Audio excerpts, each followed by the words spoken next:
hak asasi manusia yang berat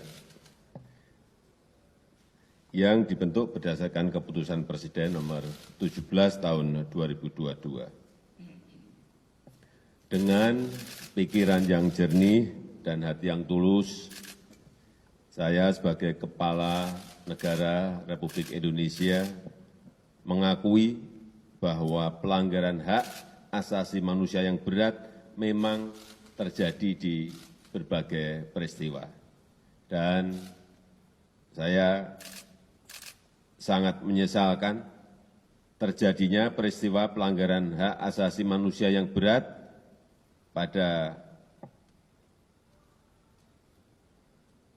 yang pertama, peristiwa 1965-1966.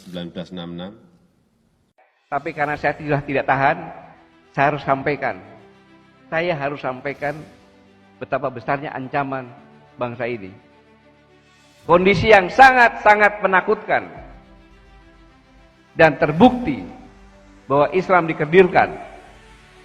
Menyimak pada saat masa lalu Masyumi. Ketika Presiden mengatakan, saya sangat menyesal telah terjadi pelanggaran HAM berat.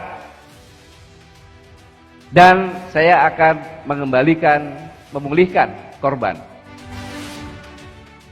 Saudara-saudara sekalian, kalau kita tidak tahu, maka biasa menyatakan pelanggaran HAM berat. Tetapi yang menyatakan pelanggaran berat bukan seorang presiden sebagai kepala pemerintahan, tetapi seorang presiden sebagai kepala negara. Karena kejadiannya sudah lama berlalu. Ketika presiden mengatakan telah terjadi pelanggaran HAM berat, maka pengakuan kepala negara telah terjadi pelanggaran berat. Saya tidak mengatakan yang lain-lain, cukup saya berikan contoh tahun 6566. Berarti itu pelanggaran yang dilakukan oleh ABRI pada saat itu, karena sebagai alat negara. Mengapa tidak tahun 60 sampai 61, 62, 63, di mana banyak umat Islam yang dibantai oleh PKI, di mana PKI adalah sebagai non-state actor tetapi dekat dengan pemerintahan. Berarti kalau 6566 hanya membelai PKI saja, menyalahkan ABRI. Dampaknya,